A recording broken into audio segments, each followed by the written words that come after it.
Fala pessoal, sou Mauro, economista do Porquê. Começa agora mais um episódio do Economista em Tudo.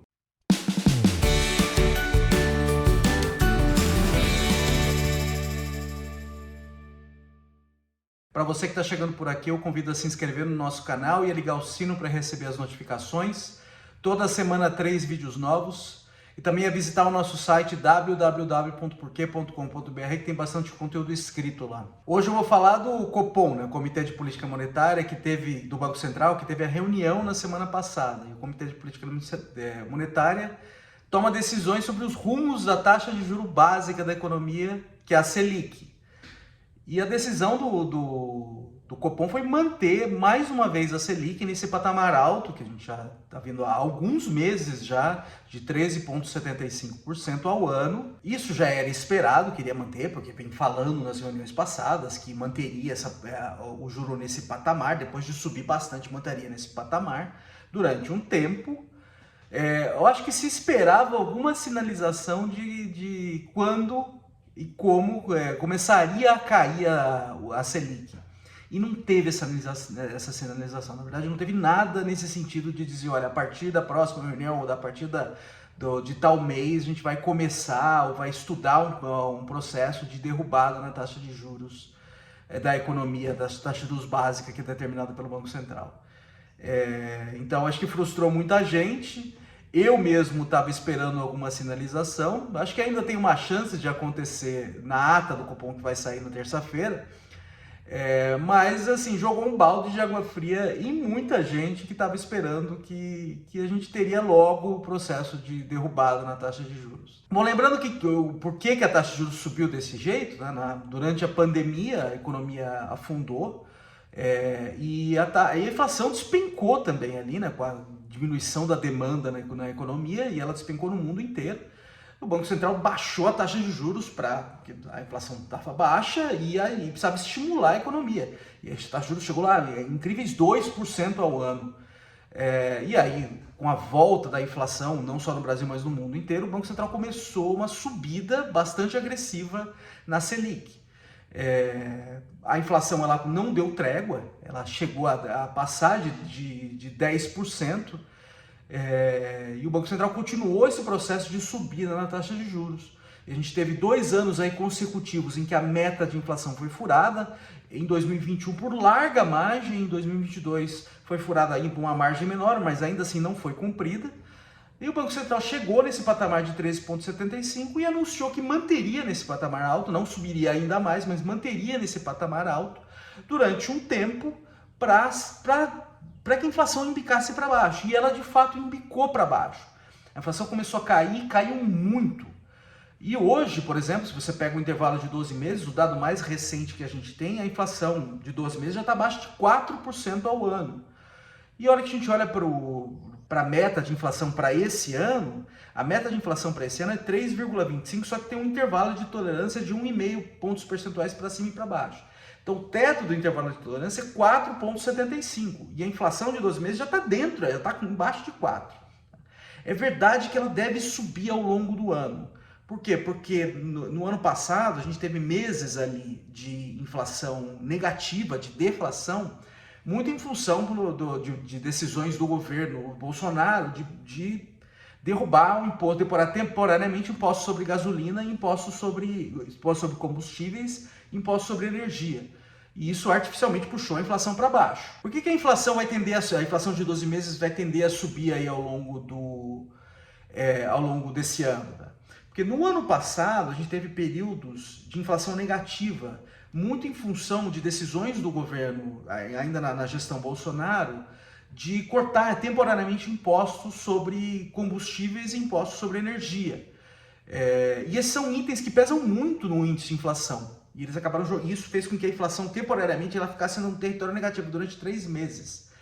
À medida que a janela de 12 meses correr, esses meses de inflação negativa vão sair da janela e vão contribuir para subir a inflação aí ao longo do ano. Então a inflação tenderá a subir, sim. Tá?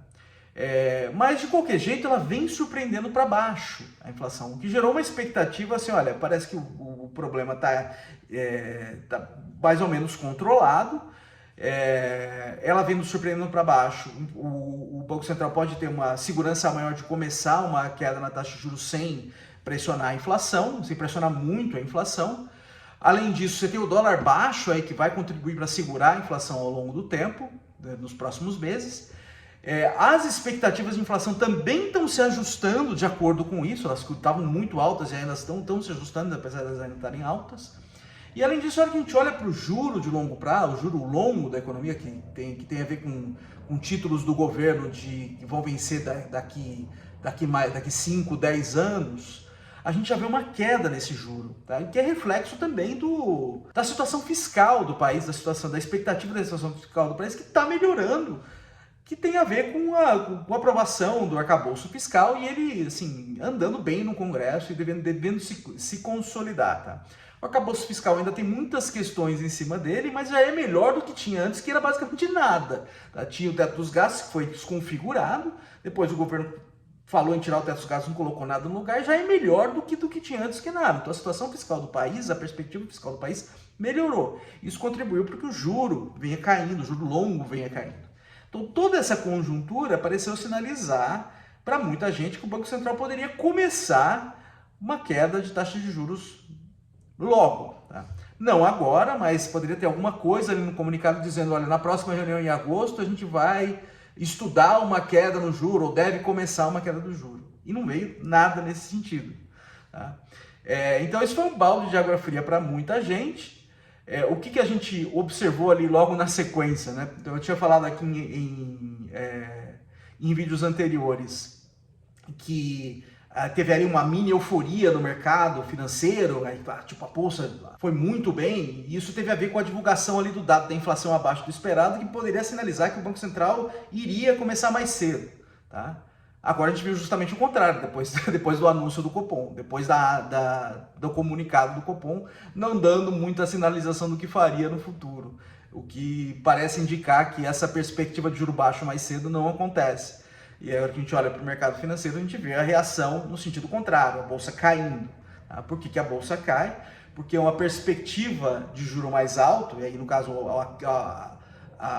aquele cenário que o juro poderia cair mais cedo, ele não está se materializando mais. Então a expectativa do juro futuro subindo, você joga contra o mercado de ações. Tá? Fica mais, os investidores eles passam a preferir mais coisas mais seguras, como emprestar para o governo, do que colocar o dinheiro em ações, que tem uma volatilidade mais alta. Então, se joga contra o mercado de ações, o que derruba o mercado de ações. Então, o que a gente viu ali, logo depois do anúncio do Copom, foi um reflexo disso. Eu acho ainda que tem que esperar um pouco, pode ser que o que vai sair a ata agora, na terça-feira, saia com mais detalhes, aí o Banco Central potencialmente fale alguma coisa como se pretende baixar o juro e quando.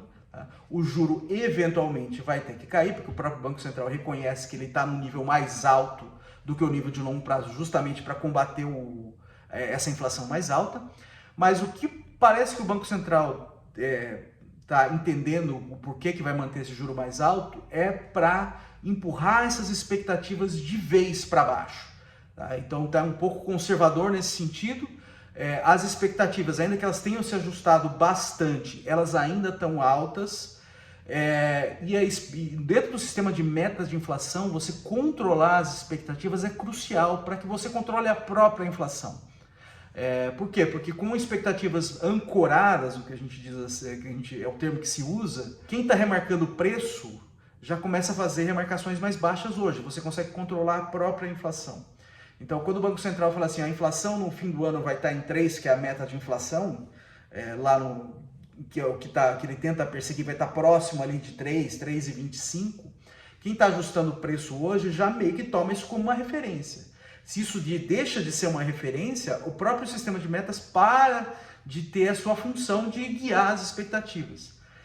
Então, o Banco Central acho que está querendo empurrar de vez essas expectativas mais próximas para a meta, não só agora, mas para 2024 e 2025. Elas estão caindo bastante, mas elas ainda estão fora ali, ainda estão distantes do centro da meta de inflação. Então parece que quer de fato empurrar isso de vez e está segurando um pouco. Mas vamos ver o que aparece na ata da reunião, que tem mais detalhes. Vamos ver se tem uma sinalização um pouco mais clara e a gente volta a comentar. Se tiver, né? A gente volta a comentar aqui na semana que vem. É isso aí, pessoal. Muito obrigado por ter assistido o vídeo. A gente volta a conversar mais na semana que vem. Dê uma olhada no nosso canal, tem bastante conteúdo lá. O endereço é www.porquê.com.br. A gente também está nas redes sociais, está aqui no YouTube, no Facebook, no Instagram e no Twitter. E é isso aí, até a semana que vem. Um abraço.